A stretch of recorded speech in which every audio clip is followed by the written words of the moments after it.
it's not in the frame, but sometimes it is. And so if you want to have fun, you can search through the pictures on the cupola and you can actually find it. It's pretty obvious. And you do have some free time where you can practice hobbies when you're up like for 200 days. The schedule that Samantha talked about, each line is for every crew member, and there's this big red bar in the middle that is the clock. And it tells you what you're doing every 5 minutes for the 6 months that you're up on space. Imagine a team of thousands of people on Earth had figured out and told you what to do down to 5-minute granularity for the next 6 months. When to eat, when to sleep, when to do everything. And there's virtually no real free time in there.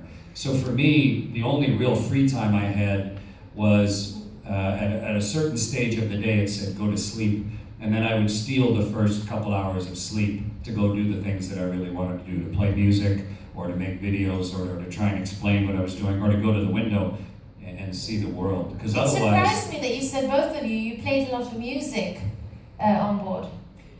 Well, a lot, but really I played the flute. I actually brought 4 flutes up there with me. One from Ian Anderson of Jethro Tull. Do you know Jethro Tull, any of you? Yeah? He sent 1 flute with me and 2 for the Chieftains, a little tin whistle and an Irish flute that was 150 years old. And I did play up there, but every piece of film or kind of the more interesting kinds of things that you see, I would guarantee you that all of it was shot after 11 o'clock at night, probably after midnight. So there's really not a lot of time. Chris. Yeah, it's funny, people think the only time they see what we're doing up there is when we're doing a public relations event. So therefore people think the only thing you're doing is public relations events, but it's a few minutes every day. And I normally on Earth, I play guitar before I go to sleep. It helps me relax and think.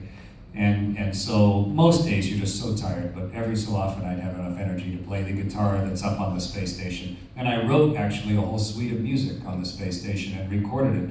And now it's an album coming out actually of music written and recorded off the Earth. The album comes out October 9th. And you're playing together tonight at some event, And Katie and I are playing together tonight somewhere here in Space town. Orchestra. With the rest, actually we have 2 astronaut bands, but many astronauts through time that have played instruments. But I mean, I bring this up not to brag, but so that you realize that we're all just regular people, and we're not, music stars, but we love to play together. And there's people that are artists, and people that love to write. All of us are different. Sometimes things don't go as you've planned, though, and I think Houston, we have a problem is not the kind of message you want to hear. And Alexei Leonov, when you were, after the 12 minutes you were in space, I'm pointing there, but that's where you were, you wanted to get back into the capsule. And what happened then? And what did you do? Первый скафандр был мягкой конструкции. Он был хорошо испытан на Земле своим участием. Но самая большая высота, на которую я поднимался в барокамере, высота 60 километров. The first spacesuit, it was a soft spacesuit and it was well tested on Earth. However, the highest altitude it has been tested on with my involvement was at the height of 60 kilometers in a pressurized chamber. На сегодняшний день нет в мире барокамер, которые бы могли создать условия высоты космического полета. Because up until today, there are no pressurized chambers which could model the height of a spaceflight. And when you see, the altitude, rather. and on the suit where you see it's light, that's really hot. That's the sun. And then where there's a shadow, it can be really cold. So it's extreme I'm getting there. pressure on the suit. Если говорить о температуре космоса, пока за кинетической теорией, температура – это степень нагретости тела, а степень нагретости тела определяется длиной свободного пробега молекул, то получится, что температура космической плазмы порядка 3000 градусов по Цельсию.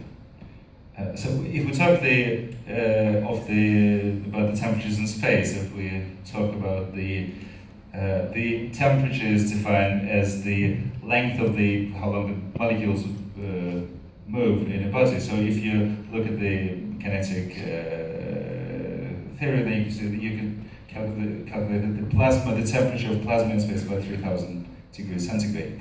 Но плотность в миллиардной степени отрицательная. However, the density is negative to the height of 1 billion Мы не minus 1 billion. ощущаем So you don't feel движение молекул.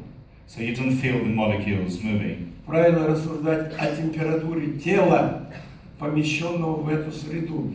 So what more correct is to talk about the temperature of a body in this environment. Температура тела со стороны Солнца, белый скафандр, плюс 150 from sun, minus 143 behind, 140 сзади. So the temperature, the white bit on the is 150. This is where the sun shines, and then minus 143 in the part of you which are in the shadow. So what happened to your Температура suit? внутри плюс 20. Скафандр, он деформировался, он стал больше по объему. So the spacesuit was deformed. The volume of the suit became bigger Ткань, из которой он сделан на Земле, было невозможно проверить. because it was impossible to test the fabric. The fabric it was made of, it was impossible to test on Earth. Did you realize this, Yeah. that it was growing? Плюс я оказался на высоте 500 километров. Also, I was at an altitude of 500 kilometers. But you realized this and you knew Yeah. you had to climb back into... Да, чтобы сюда попасть, я должен был попасть в корабль. To get back to this stage, I had to get back into the spaceship here. Зазоры в люке были по 20 миллиметров с каждого плеча. And the extra space in the hatch was 20 millimeters on each of the side. Я уже был больше. And I was much bigger than that. И через 8 минут я почувствовал, что у меня фаланги пальцев вышли из перчаток. And after 8 minutes, I felt that my fingers, they had left the gloves. И я понял, что я уже больше, чем это нужно. Or the gloves have left the fingers, so I understood that I was, my spacesuit was bigger than the size which was required. И мне надо было еще собрать фал длиной 5,5 метров. And I also had to collect the cable, which was 5.5 meters long. Через каждые 50 сантиметров кольцо 2,5 сантиметра. And on this cable, every 50 centimeters, there was a ring, which was 2.5 centimeters in Я diameter. должен фал как лассо смотать. And what I had to take this cable and wire it around my hip like a lasso. Но я находился в безопорном состоянии. У меня не было площадки. But I didn't have anything to support myself on. There was no handle. Да, у меня в правой руке кинокамера, and I had a film camera in my right hand. а как на чем, как попугай сказал, а как я стоять буду, если я брошу левую руку? So as the parrots say, how am I supposed to hold on to that if I drop my left arm or left hand? Это была очень большая проблема. У меня оставались только зубы. So there was a big problem. The only thing I had left was my teeth. Как я ухитрился смотать фал, я до сих пор не помню. And I still don't remember how I managed to get this cable wrapped. Ну я его смотал. But you But used the cable, that was your solution to No, hold okay. down the volume of the suit. Я его смотал слева и одел на замок. Как ковбой. So I had it along my left hip, and I had it on a hook, on a lock, like a cowboy. Но я сделал одно большое нарушение. However, I violated one of the Не докладывая на землю и не спрашивая разрешения, я сбросил давление в 2,5 раза. 2 раза. Without reporting to the ground control and without asking for permission, I decreased the pressure by a factor of 2. А это смертельно опасно. And this is, it could be lethal. Мы этого никогда не делали. And this is something which has never been done in training. Но зато мне стало легко. But however I felt later, What happened to your breathing? А дыхание, нормальное дыхание, но жесткость стала меньше. У меня одна рука, которой я должен управлять всем телом. the breathing was fine, but the rigidity decreased because I had one arm which I had to use to maneuver my entire body. И я пришел к мнению, что надо идти в корабль по-другому. So I understood that I had to enter the ship in a different manner. И вместо того, как идти ногами вперед, So instead of going in with my feet first, я пошел головой вперед. I went in head first. Но там мне все равно надо разворачиваться. But then I had to turn around in there. И я это понимал, что я себя загнал в угол. Но без этого я не могу проверить закрытие люка. So I understood that. I understood I was in a cul-de-sac. But without doing that, I knew that I couldn't check how the hatch was to be closed. В корабль я могу войти только ногами. And the only way to enter the ship is with my feet first. Я начал разворачиваться. And I started to rotate. Я в скафандре 1,90 м, а шлюз диаметр 1,20 м. So I started to turn around, and my height in the suit was 190. The diameter of the hatch was 120. Это было очень тяжело. And this was very difficult. За 3 минуты у меня температура поднялась на 1,8 градуса. And in 3 minutes, my body temperature increased by 1.8 degrees. Пот выедал глаза. And I couldn't see because of the sweat. Но я развернулся. But I managed to turn around. Развернулся, зашел ногами в корабль и, не закрывая переходного люка, я открыл гермошлем и начал протирать глаза.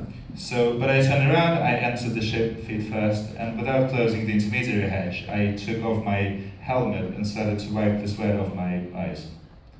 И пришел в себя и начали работать.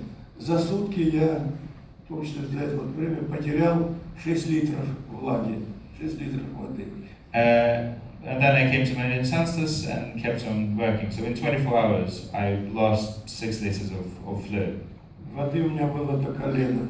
So I only had water in my knees, or fluid in my knees, that's it. А когда мы вернулись на землю, это была тайга, температура минус 20, снег. Я командиру говорю, что я замерзаю.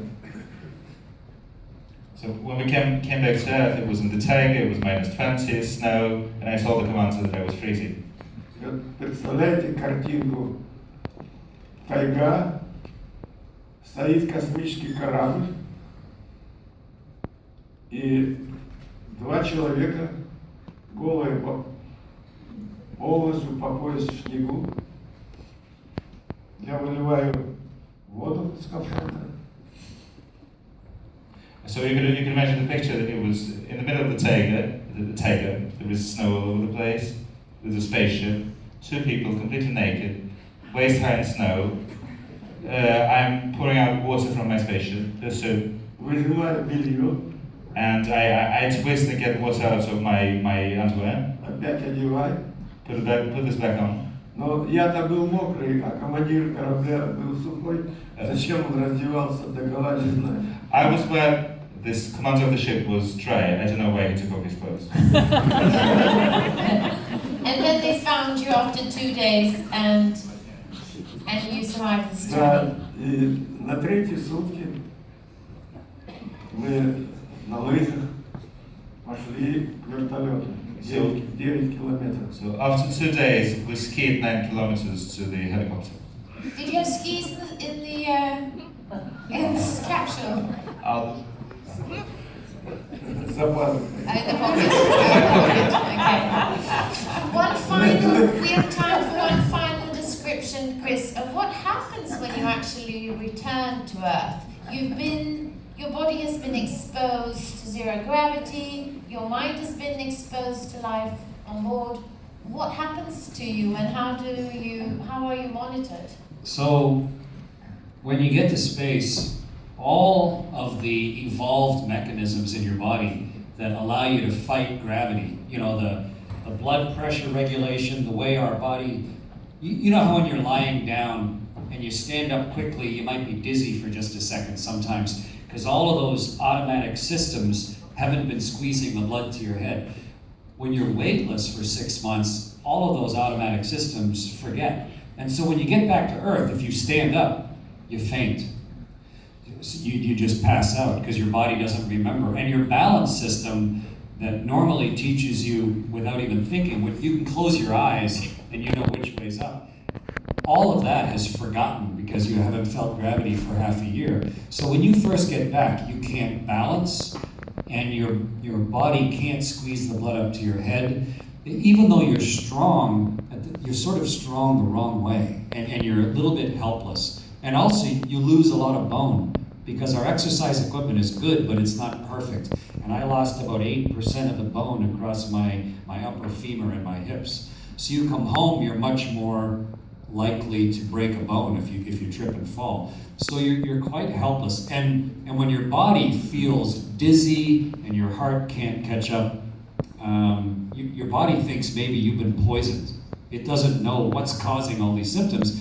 And so your instinctive 1,000-year-old reaction is to throw up because your body thinks maybe you ate something, a neurological poison. So you get back to Earth, you've got bad bones, you can't balance, your heart can't keep up, and you throw up. That's how you return to Earth. Welcome back. Lovely, welcome home. But within a few hours, your body starts getting better. And within a few days, you can walk and balance. You can take there's this G suit you wear that sort of squeezes the bottom of your body. After a couple days, you can take it off. And after, I don't know how it was for you, but a couple weeks, you feel fairly normal. And then, but for me, to go running where your legs, you're sort of throwing them at the ground and driving your heart, and you have to balance quickly, it took about 4 months before running felt normal for me again.